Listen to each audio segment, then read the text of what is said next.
Hi guys, this is my channel about homebrewing. If you are new to this channel, please consider becoming a subscriber. It really helps out. Today it's all about Kolsch. I found there's a lot of misconceptions out there in the homebrewing community and bottler stores and also commercial breweries about Kolsch. So I thought that we should kick off this mini series by learning more about Kolsch and where to learn better about Kolsch than in the city of Kolsch itself, Cologne. Or Köln as the Germans call it and us Swedes too. So let's travel to Cologne.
Welcome back. What a trip! I, as you saw, tried a lot of Kölsch beer and yeah, picked up a few interesting facts about Kölsch that we're gonna go through. But first we need a beer and yeah, we need a Kölsch. So this is the Frü Kolsch, which you saw me try there at the Frü Brauhaus. And I also picked up some Stange. This is the traditional Kölsch glass. Okay, so label out beer in the glass.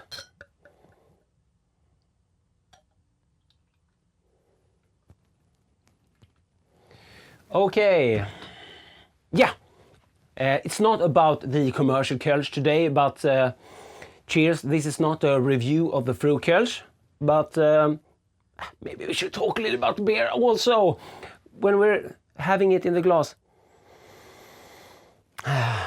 So it's fresh lemony, like the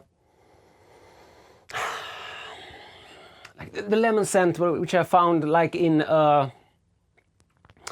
Keller beer, Koblenzer Keller beer, something like that. If you tried that, it's really good Keller beer, Koblenzer Keller beer. Try it.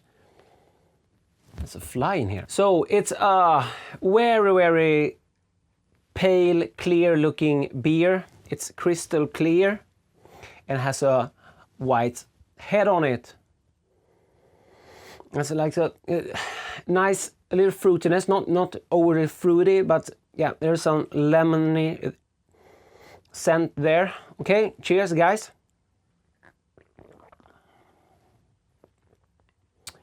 Okay, it's quite dry beer. It has some sweetness and a bit of a hop kick to it. It's not hoppy in that matter, but a hop bite bitterness.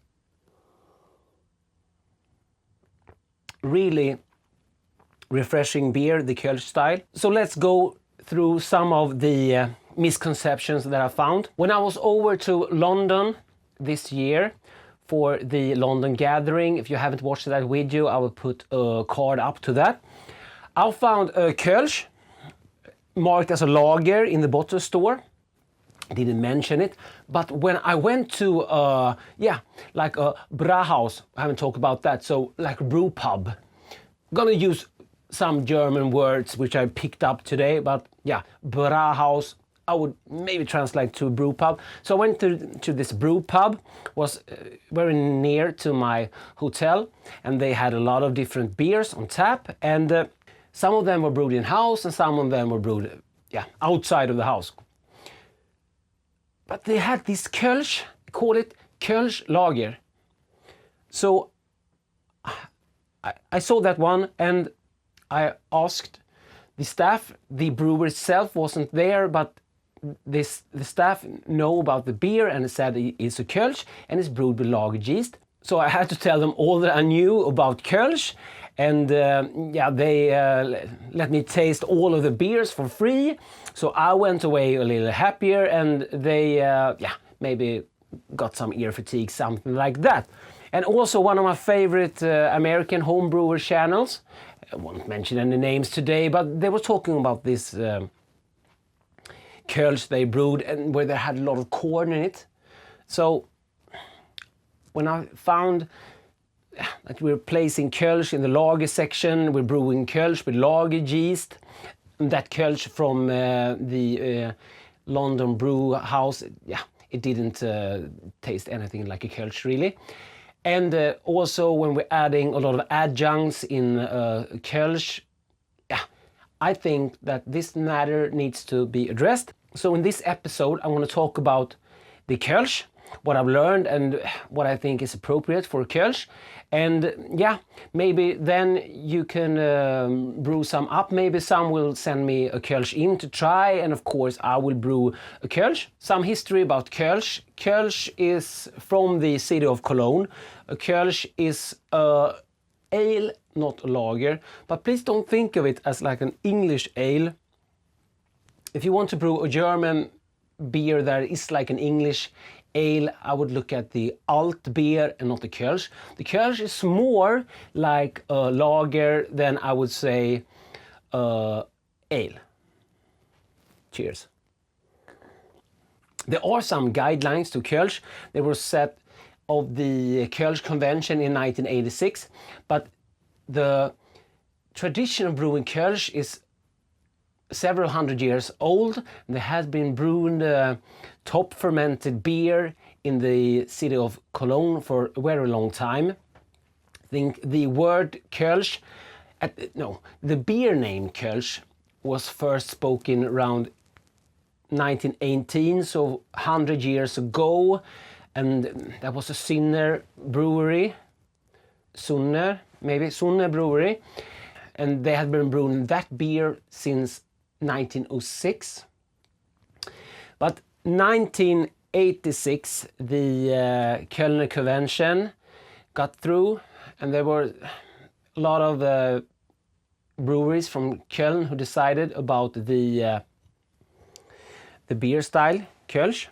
So a Kolsch needs to be very pale. It should, of course, only contain malt, hops, yeast and water, according to the Reinheitsgebot, the German purity laws, which is 502 years old. The Reinheitsgebot is from 1516. And Kolsch should be top fermented. It must be top fermented. And also a Kolsch can only be brewed in the city of Köln. I think it's like 50 kilometers from the city, something like that. And also a Kolsch has to be filtered. It should be well fermented out.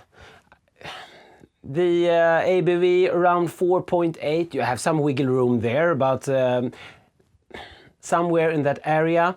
And I said well fermented out. You look at an FG, maybe around 1011 to 1007, something like that. And you should have some hop bitterness to it, about 18 to 30 IBUs maybe. And yeah, like malt-wise, it's mostly just 100% Pilsner. You could add another grain, just maybe 5% of wheat or 5% of Munich. Of course, you can swap some of the Pilsner malt out for acid malt if you want to do some pH balancing. Because if you're brewing according to the German purity laws, you can't add any lactic acid, you can't add any finings, you can't add any yeast nutrient, you can't add anything, and of course no adjuncts whatsoever. So when I heard that, on the American channel they were brewing a Kolsch with a lot of corn in it, no, that's just forbidden. You could be punished, not you of course, but back in the days you could be punished by if you broke the Reinheitsgebot, the German purity laws, and the punishment was to be drowned in your own beer. No, not beer, because if you're not brewing according to the Reinheitsgebot, the German purity laws, it's not even considered a beer. So you will be drowned in your own beverage. With that said, if you're exporting a German beer, like a Kölsch, something like that, you don't have to stick to the Reinheitsgebot. So I guess if I'm gonna brew a Kolsch, I would probably cheat a bit, maybe add some yeast nutrient, maybe pH adjust with lactic acid, and maybe add some finings to it. But adding a big amount of adjunct, rice or corn, something like that, I think that's wrong really, so I wouldn't use that in a Kolsch. And a Kolsch is a hot fermented beer, but it's a cold fermented ale. So maybe fermented out 14, 15 degrees, something like that. And you should be like ramping it up in the end of fermentation, because you really don't want diacetyl in a Kolsch. And you also often like condition a Kolsch, lager style, in very cold, as close to zero as you can get really, because you don't want any sulfur, something like that. That yeast can produce when are cold fermented, and 14, 15 is quite cold for an ale yeast.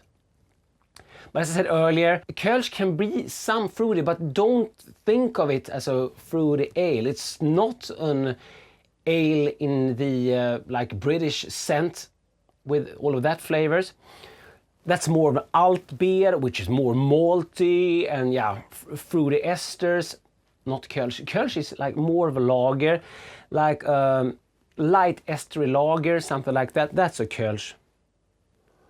And the Kölsch is served in a Stange, Kellnerstange. It's a 20 centiliter glass. That was also mentioned in the Kölner Convention that it should be served in a 20 centiliter glass. And the Kölsch is served in the Brauhaus by a Köbe.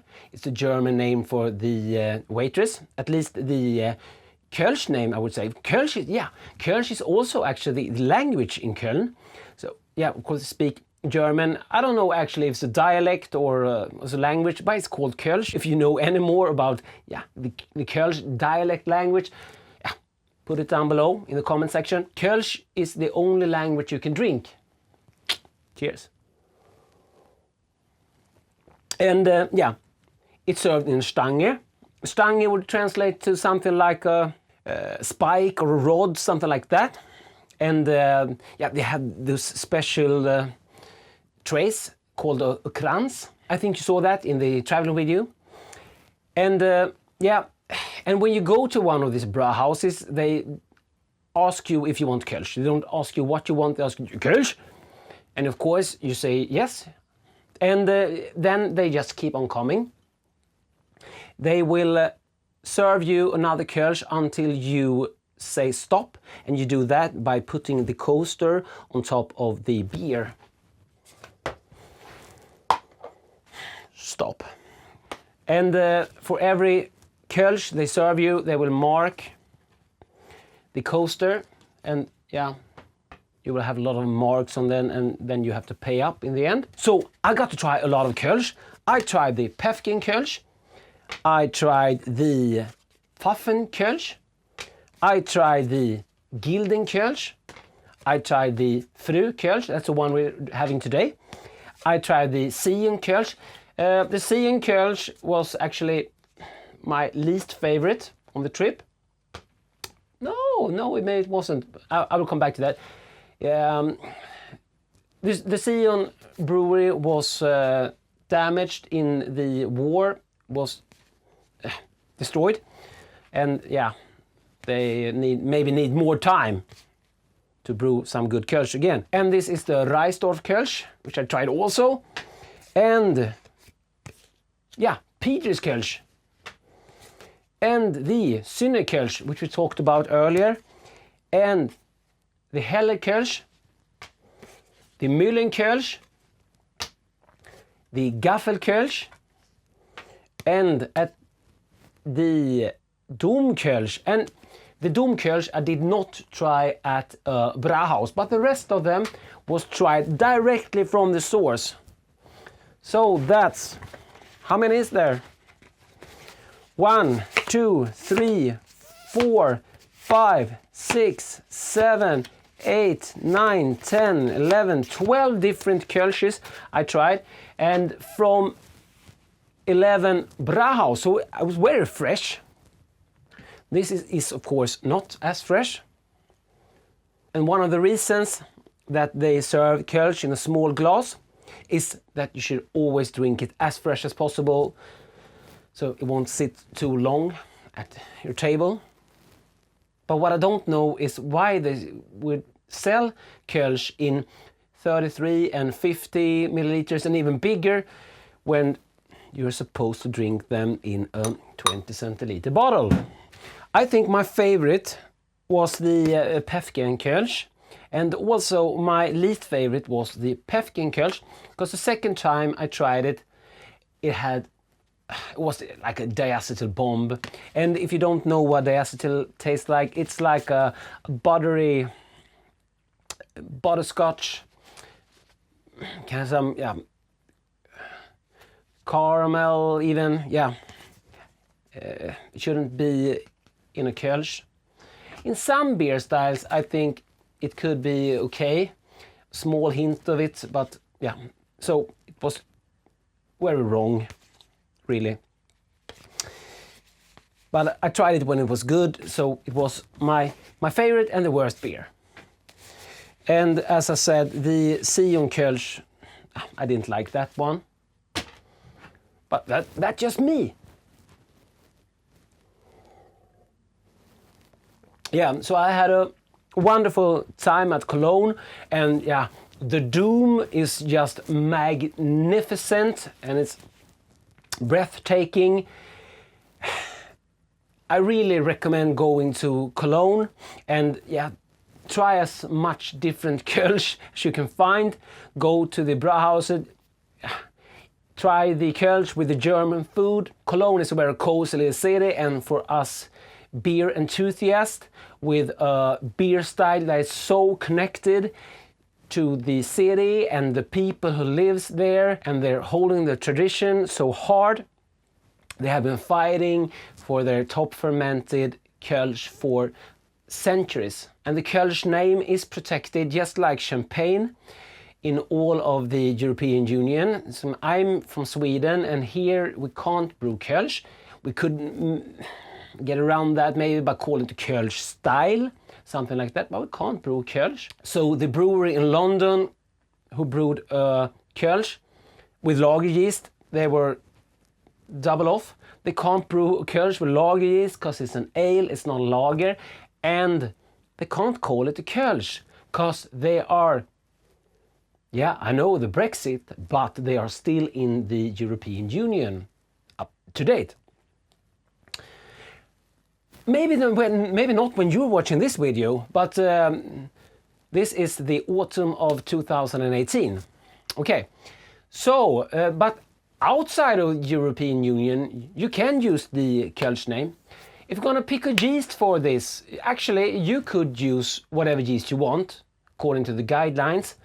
But if you want that taste, maybe pick something like WO29, the Kölsch yeast from White Labs, or from Wyeast, the 2565. I know there's even a dry Kölsch from Cross My Loaf. I haven't tried that. I have tried the White Labs one, the WP029. The other one I haven't tried, but actually just using any ale yeast and fermenting it low sticks to the guidelines, but yeah, maybe you also want it to taste like a Kölsch. If you would just use like USO5, something like that, and ferment it at a low temperature, it won't give you the same flavor. So if you want to brew a Kölsch, let's run through a simple recipe as well. Go with thinking of 100% Pilsner malt, or just add like 5% wheat or 5% Munich, not both of them. Pick one. It's gonna be a very simple beer, and if you want to adjust with pH adjust, you could use, like I said, some lactic acid. If you want to stick to the rules, you should adjust with acid malt instead. And for hops, you should use like a noble hop, a German noble hop. You have the Hallertau maybe, Spalt, Tettnang, Hinchbrucker maybe, something like that. You're mostly looking at the bitter edition.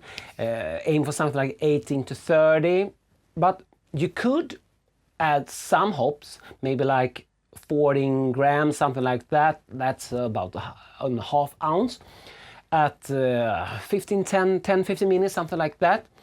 So maybe if you're trying to do like a more complex Kölsch, you could do the Pilsner with the other malt edition and 2 hops edition maybe. And maybe if you're using Munich, I would go for a little higher, maybe like in the 30 range instead of lower in the 18 range. And if you're using Pilsner, you could go in the lower range. Yeah, you will be using Pilsner, but if you're just using Pilsner, you could go in the lower range instead, because yeah, I think the Pilsner beer will ferment out a little drier, and drier means that you will perceive hop bitterness a little bit better.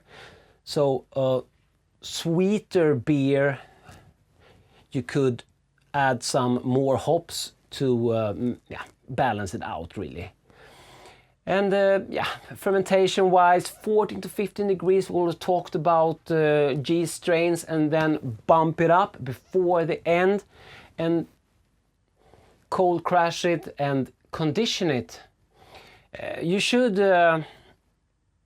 filter it. If you don't want to do that, you could fine it with gelatin. I have a video when I do that. It wasn't really about gelatin solely, but yeah, it was about how to transfer one liquid into another, and then I did that with gelatin. But yeah, you can watch that. I can make another video just about finding with gelatin, but yeah, I will put a card up to that and down below and all of that. So I think that would be like a good base recipe. You have a lot of to choose from there where you want to go with your Kölsch. If you don't want to filter your beer and you want to stick to the guidelines and the Reinheitsgebot, the German purity laws, you could do a Wyeast. It's not a wheat beer this time. Wyeast means just white in Kölsch and German, and that's an unfiltered Kölsch, so that's okay too. Then you just have to call it a Wyeast, and I don't think that word is like protected, but a Wyeast in Cologne is an unfiltered Kölsch, but it can't be called Kölsch as it's not filtered. Yeah, so there you have some guidelines, folks. If someone wants to brew a Kölsch, please consider my idea of making a Kölsch recipe, brew one up, and I would gladly taste them here so we can make this like a series. And of course I will brew a Kölsch, at least one as well. So I guess that's it, guys. If you are new to this channel, please consider becoming a subscriber, and if you want even more content and recipes and so, there's my Patreon page to check out, and of course the back catalog with all of our other videos. So cheers guys, and thanks for watching. Då åkte Hans out.